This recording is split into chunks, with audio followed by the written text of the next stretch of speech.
নমস্কার, academy of কেমিস্ট্রিতে প্রত্যেককে স্বাগত। এই ক্লাসটাতে আমরা যেটা স্টাডি করব সেটা হচ্ছে যে এমোর ডায়াগ্রাম আমরা কি করে এখানে ফার্স্টে কনস্ট্রাক্ট করব বা ড্র করব সেটাকে দেখব। তারপর সেটার উপর একটা মডিফিকেশন করে একটা মডিফাইড এমও অ্যাকচুয়ালি আমরা এখানে কনস্ট্রাক্ট করব। তো আমাদের এখানে ফার্স্ট যেটা কনসেপ্ট আছে সেটা হচ্ছে যে simple MO for homonuclear diatomic molecule. Homonuclear diatomic molecule মানে কি ধরনের এক্সাম্পল হতে পারে? যেমন হতে পারে অক্সিজেন O2, N2, F2। এই ধরনের যে এক্সাম্পলগুলো আছে সেই এক্সাম্পলগুলো হচ্ছে হোমোনিউক্লিয়ার ডায়াটমিক মলিকুলের এক্সাম্পল। তো আমাদের বোর্ড এক্সাম বা যে কোনো কম্পিটিটিভ এক্সামে যে ধরনের কোশ্চেন আসে সেই কোশ্চেনগুলো খুব লিমিটেড কয়েকটা পার্টের মধ্যে রয়েছে। যেমন হচ্ছে এই হোমোনিউক্লিয়ার ডায়াটমিক মলিকুল, এই এমও ডায়াগ্রামটা যদি আমরা কনস্ট্রাক্ট করতে পারি বা হোমোনিউক্লিয়ার ডায়াটমিক মলিকুলের যদি টোটাল কনসেপ্টটা আমরা জানি, তাহলে এই কনসেপ্টের উপর বেস্ট করে কিন্তু আমরা বোর্ড এক্সাম বা যে কোনো কম্পিটিটিভ এক্সামের প্রবলেমগুলো এখানে সলভ করতে পারবো, বিশেষ করে যেটা মডিফাইড এমওর আমরা দেখাবো একটু পরে। তো আমরা ফার্স্ট দেখে নেব যে হোমোনিউক্লিয়ার ডায়াটমিক মলিকুলের এমও কি করে আমরা এখানে ডায়াগ্রামটা ড্র করব। সেটা হচ্ছে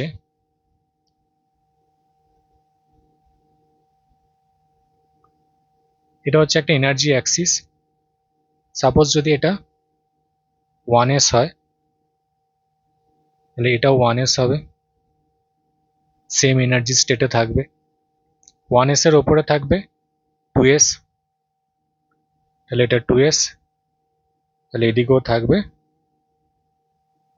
2s। 2s এর ওপরে থাকবে 2p, তাহলে এদিকেও থাকবে 2p। ঠিক আছে, এবার এই 1s যে অরবিটাল দুটো আছে সেই অরবিটাল দুটো যখন linear combination of atomic orbital form বা লিনিয়ার কম্বিনেশন অফ অ্যাটমিক অরবিটালে পার্টিসিপেট করবে, তখন এদের মধ্যে কি হবে, একটা বন্ডিং হবে, একটা অ্যান্টি বন্ডিং হবে। তা সেই রেসপেক্টে এখানে আমরা ডায়াগ্রামগুলো যেটা পাবো সেটা হচ্ছে এখানে একটা পাবো, ঠিক উপরে আরেকটা পাবো।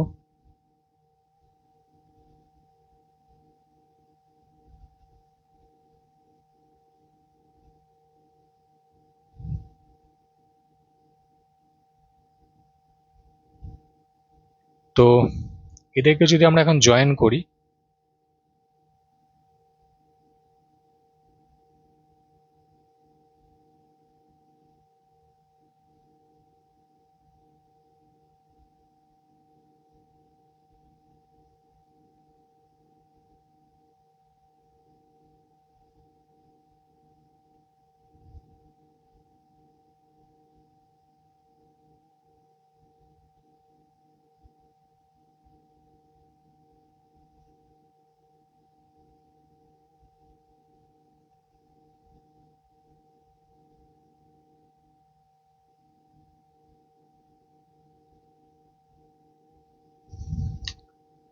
তাহলে এই ডায়াগ্রামটার মধ্যে একদম নিচে যেটা আছে সেটা হবে সিগমা 1s, এর ঠিক ওপরে যেটা থাকবে সেটা হবে সিগমা স্টার 1s, মানে অ্যান্টিবন্ডিং। আমরা এই স্টারগুলোকে অ্যান্টিবন্ডিং দিয়ে ডিনোট করি। এটা হবে সিগমা 2s, এটা হবে সিগমা স্টার 2s, এটা হবে সিগমা 2p, একদম উপরেরটা হবে সিগমা স্টার 2p। এই পার্টটা হবে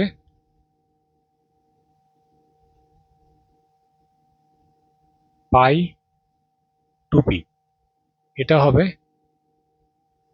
পাই স্টার 2p।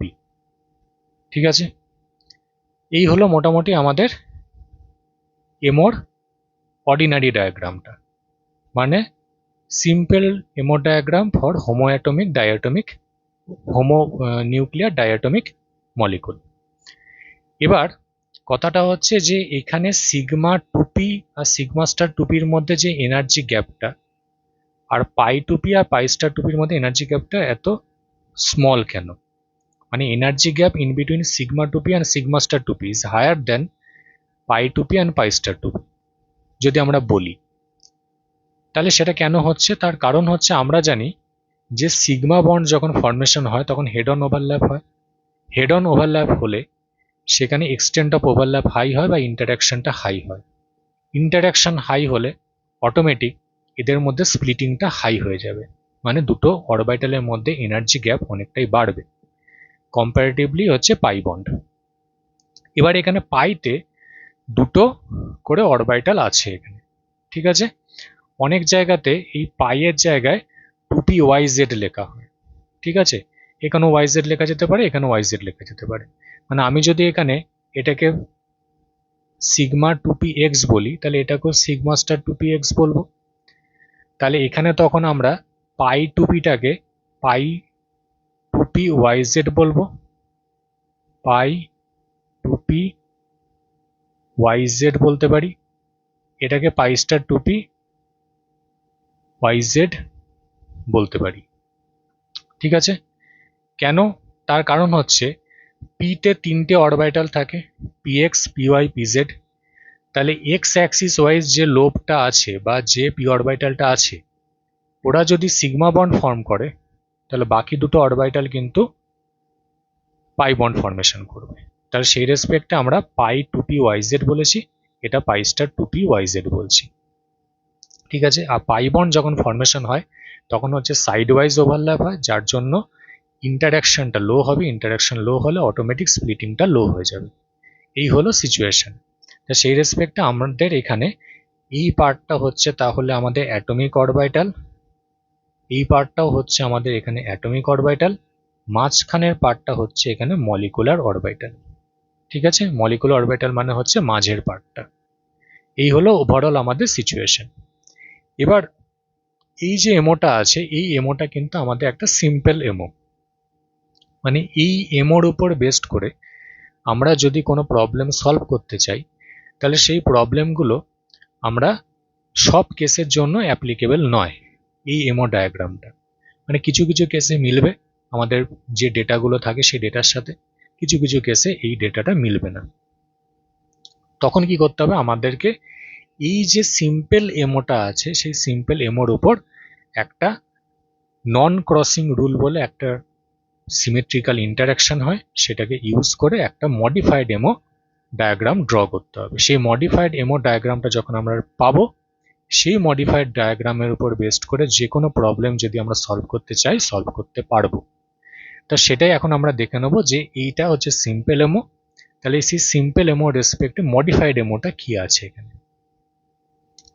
তাহলে আমাদের এখানে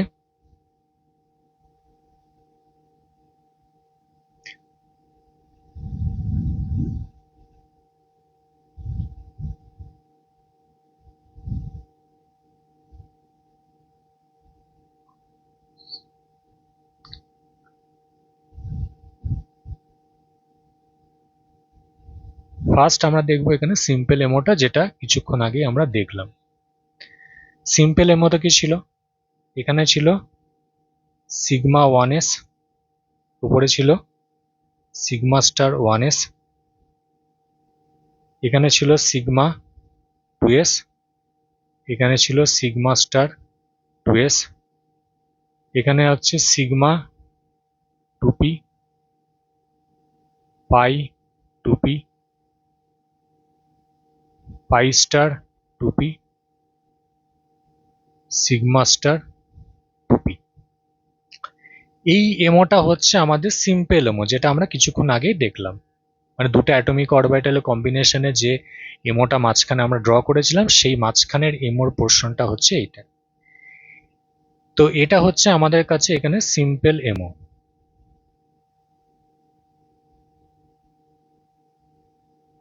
ঠিক আছে? এটা হচ্ছে আমাদের সিম্পল এমো।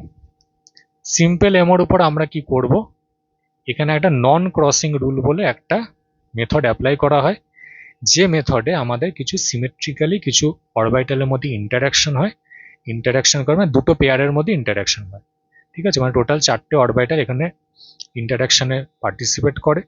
দুটো দুটো করে অরবিটালের মধ্যে ইন্টারাকশন হবে, একটা অরবিটাল উপরে যাবে, একটা অরবিটাল নিচে আসবে, এরকম কিছু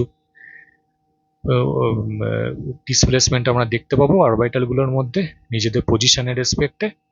তার রেসপেক্টে একটা মডিফাইড এমও এখানে আমরা পাবো। তাহলে এই রুলটার নাম দেওয়া হয় নন ক্রসিং রুল।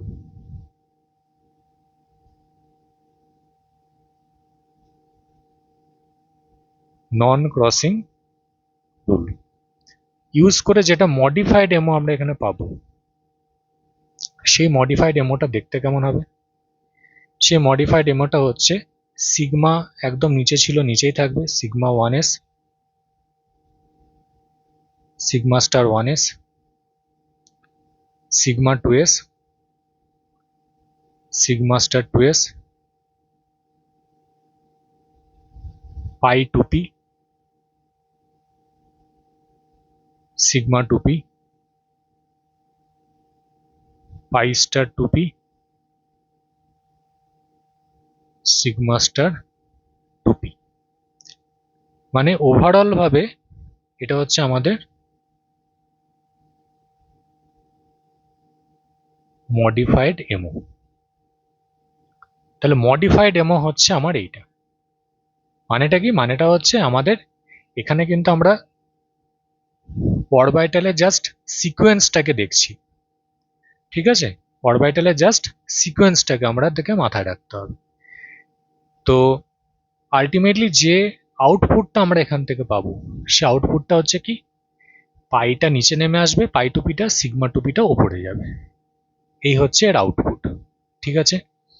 বাকি অ্যাজ ইট ইজ যেমন আছে সিকোয়েন্স ওয়াইজ নিচ থেকে ওপরের দিকে, ঠিক সিমিলারলি একইভাবে থাকবে। এটাকে আমরা মডিফাইড এমও বলছি। এই মডিফাইড এমওতে যে কোনো আমাদের যে বোর্ড এক্সাম বা কম্পিটিটিভ এক্সামে যে কোশ্চেনগুলো আসে, সেই কোশ্চেনগুলো বোর্ড এক্সাম কম্পিটিটিভ এক্সাম মিলিয়ে আমরা বলছি, যে কোশ্চেনগুলো আমাদের এমওর রেসপেক্টে দেওয়া হয়, সেই এমওতে যে মলিকুলগুলোকে ইউজ করা হয় বা যে স্পিসিসগুলোকে আমাদেরকে দেওয়া হয় কোশ্চেনে, আমরা যদি মডিফাইড এমওটাকে ইউজ করি, তাহলে সেই মডিফাইড এমও ইউজ করে সব কোশ্চেনের আনসার আমরা দিতে পারবো, অলমোস্ট 95% কোশ্চেনে। তো এই সিকোয়েন্সটাকে আমাদেরকে মাথায় রাখাটা হচ্ছে মূল কাজ এখানে, মেন কাজ এখানে, ঠিক আছে? তো এই সিকোয়েন্সটাকে আমাদেরকে মাথায় রাখতে হবে, এটাই হচ্ছে মডিফাইড এমও। তার মানে আমরা কি বললাম? আমরা বললাম যে এটা ছিল সিম্পল এমও। এই সিম্পল এমোর মধ্যে নন ক্রসিং রুল ইউজ করা হয়, সেই রুল ইউজ করে আলটিমেটলি আমাদের আউটপুটটা এটা পাওয়া যায়, ঠিক আছে? আমাদের কিন্তু এখানে বেশি কিছু মাথায় রাখা দরকার নেই, যে এনার্জেটিক্যালি কতটা উপরে উঠলো, কতটা নিচে নামলো, কে উপরে গেল, কে নিচে গেল, সেসব কিচ্ছু মাথায় রাখা আমাদের দরকার নেই। আমাদের যেটা মেন মাথায় রাখতে হবে সেটা হচ্ছে মডিফাইড এমোর এই সিকোয়েন্সটা যদি আমরা মাথায় রাখতে পারি, তাহলে যে কোনো কোশ্চেনের আনসার আমরা এখানে দিতে পারবো, যে কোনো এমসিকিউ বা যে কোনো কোশ্চেন। তো এইখানে আমাদের বেশ কিছু ইনফরমেশন মাথায় রাখতে হবে, যে কি কি কোশ্চেন এখান থেকে হতে পারে বা কি কি টাইপের কোশ্চেন আমাদেরকে এখান থেকে দেওয়া হয়, ঠিক আছে? তো তার জন্য আমি কয়েকটা জিনিস এখানে একটু পয়েন্ট ওয়াইজ লিখব। তো সেটা হচ্ছে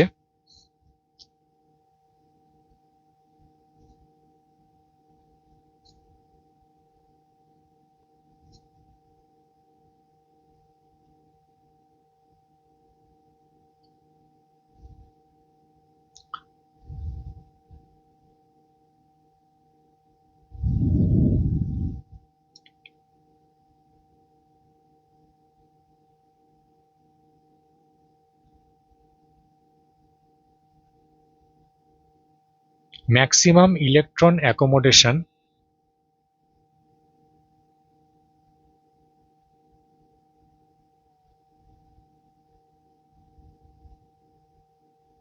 in sigma or sigma star, যেটাই হোক না কেন সেটা হচ্ছে 2 থাকবে, ঠিক আছে?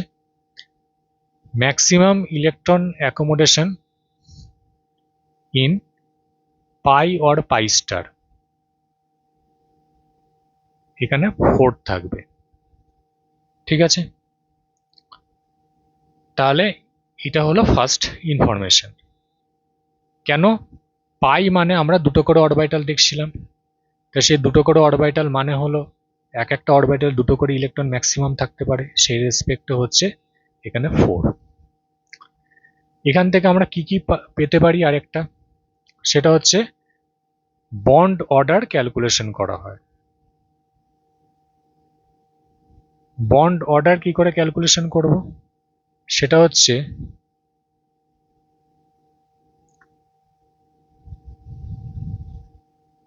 Number of electron in bonding molecular orbital minus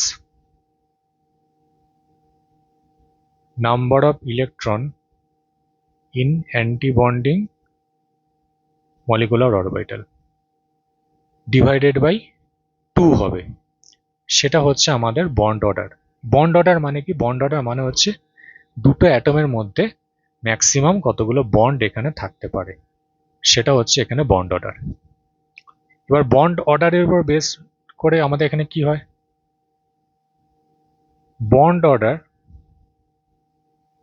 proportional to হচ্ছে বন্ড স্ট্রেংথ আর inversely proportional with the bond length.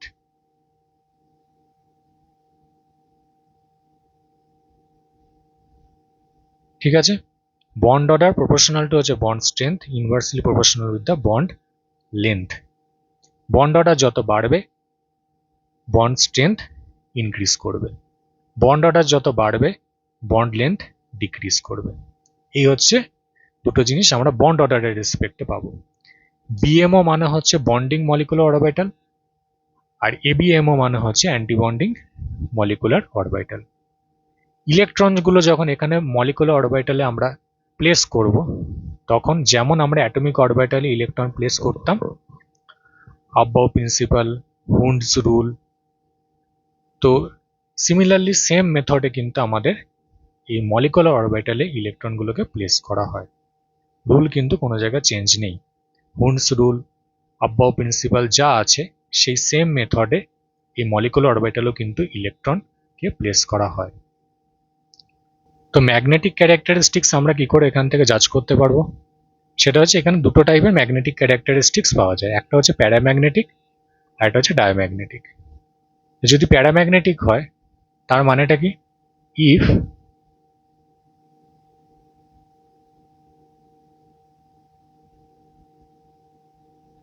unpaired electron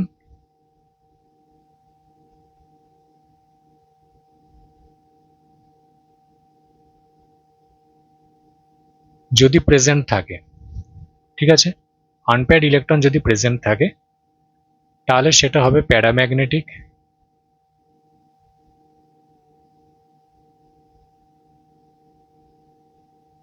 আর একটা হচ্ছে if all the electrons are in paired up condition।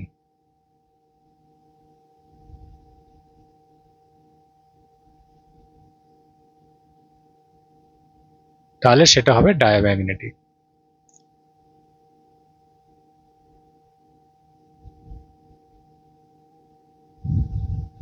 ঠিক আছে, কারণ এখানে ম্যাগনেটিক মোমেন্ট 0 হবে যদি সবকটা ইলেকট্রন পেয়ার্ড আপ সিচুয়েশনের থাকে, মানে আনপেয়ার্ড ইলেকট্রন নেই, তাহলে সেটা হবে ডায়াম্যাগনেটিক ইন নেচার।